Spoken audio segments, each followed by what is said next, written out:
Bonjour, professeur. Je sais que vous êtes occupé, mais puis-je vous poser une question sur l'apprentissage du français, s'il vous plaît? Bonjour, Sac. Ouais, bien sûr. Je pense qu'il me reste quelques minutes. Dites-moi. Merci. Eh bien, il s'agit de lire en français. Pour moi, il est important de lire en français. Et je sais qu'on peut apprendre le français en lisant. Alors, je veux que vous m'aidiez avec ça, s'il vous plaît. Je suis heureux que vous ayez demandé. Parce que beaucoup d'étudiants n'aiment pas lire. Eh bien, vous pouvez commencer avec des livres simples. C'est une excellente façon de commencer à apprendre le français. Parce qu'ils utilisent un vocabulaire simple et une grammaire de base. Ces livres contiennent souvent des images qui vous aident à comprendre l'histoire. Livres pour enfants, romans pour débutants et livres écrits pour les apprenants en langue. Ce sont de bons choix. En lisant, vous verrez comment les mots sont utilisés dans les phrases et apprendrez des expressions courantes. Cela renforce votre confiance et rend la lecture agréable.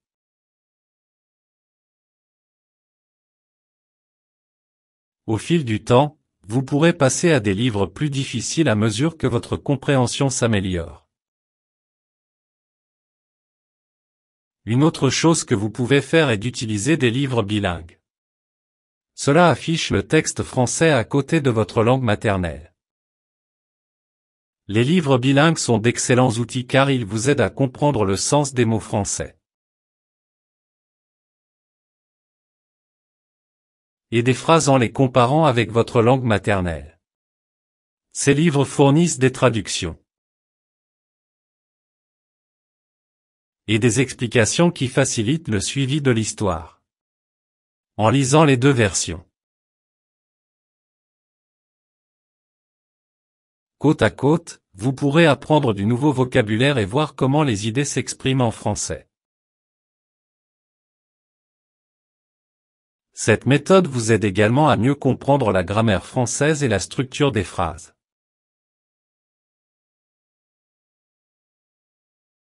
Maintenant, je vais vous raconter quelque chose que je faisais lorsque j'ai commencé à apprendre le français il y a de nombreuses années. Lisez à haute voix. Il vous aide à entendre les sons des mots français et à pratiquer vos compétences orales. Lorsque vous lisez à voix haute, vous pouvez vous concentrer sur la prononciation de chaque mot et le rythme des phrases.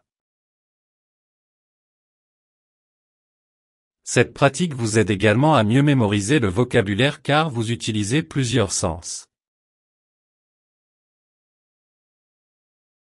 Voir les mots et les entendre. Lire à haute voix vous rend plus à l'aise.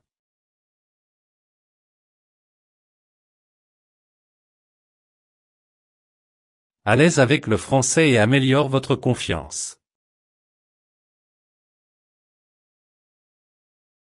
Commencez par des passages courts et augmentez progressivement la longueur à mesure que vous devenez plus à l'aise. Maintenant, quelque chose que vous devez faire est de construire votre vocabulaire. C'est très important. En lisant, vous rencontrerez de nouveaux mots. Tenez un journal de vocabulaire dans lequel vous notez ces mots. Avec leur signification et des exemples de phrases. Cela vous aide à mieux mémoriser les mots. Et comprendre comment les utiliser dans leur contexte. Vous pouvez consulter votre journal. Essayez d'utiliser le nouveau des mots dans vos propres phrases. Ou des conversations. Pratiquez. Construire un vocabulaire solide est essentiel pour améliorer votre compréhension écrite et vos compétences globales en français. Et il est également important de lire régulièrement. C'est important pour une amélioration constante du français.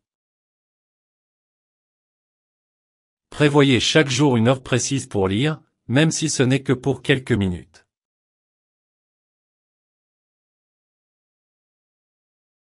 Cette pratique quotidienne vous aide à vous habituer à la langue et fait de la lecture un élément naturel de votre routine. La cohérence est la clé pour apprendre et mémoriser de nouveaux mots et de la grammaire. Au fil du temps, vous remarquerez que vous pouvez lire plus vite et comprendre davantage.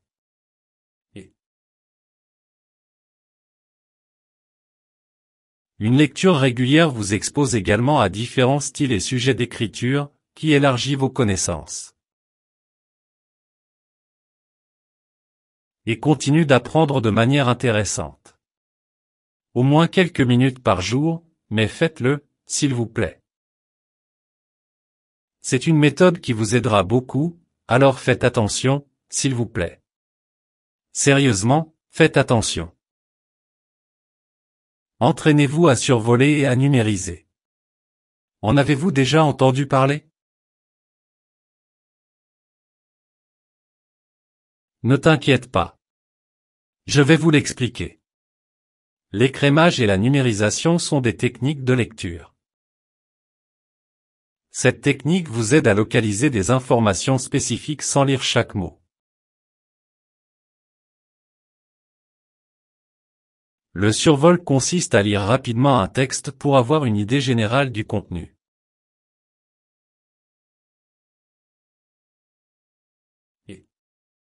La numérisation recherche des détails spécifiques, tels que des noms, des dates ou des mots-clés.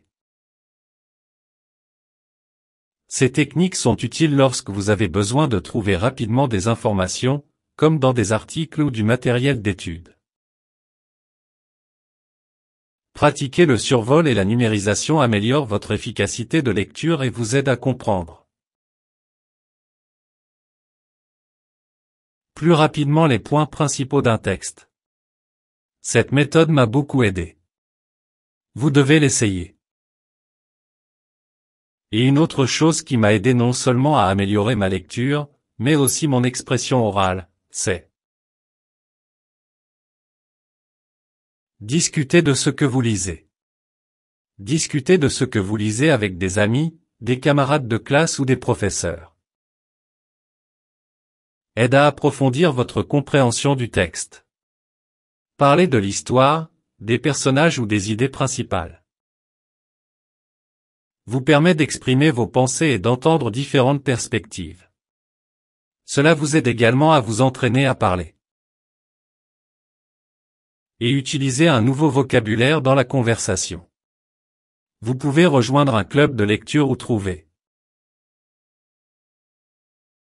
Discuter régulièrement de livres. Cet aspect social de la lecture rend l'apprentissage plus interactif. Et renforce ce que vous avez appris. Et je dois être clair sur quelque chose.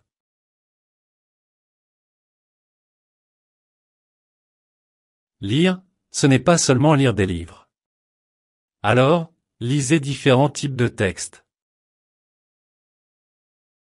La lecture de différents types de textes vous expose à une variété de vocabulaire et de styles d'écriture. Les articles et les reportages vous aident à apprendre le langage formel et l'actualité.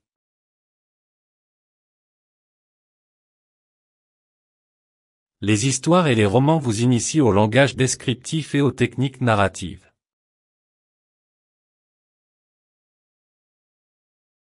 Les dialogues, comme ceux des pièces de théâtre ou des scénarios, vous aident à comprendre le français.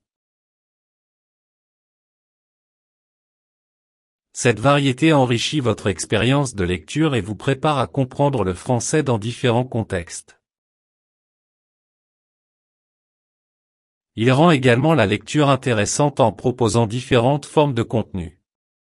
Donc, la lecture n'est pas réservée aux livres.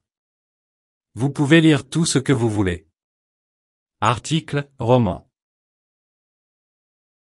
Posts en français, instructions, histoires, conversations comme dans cette vidéo.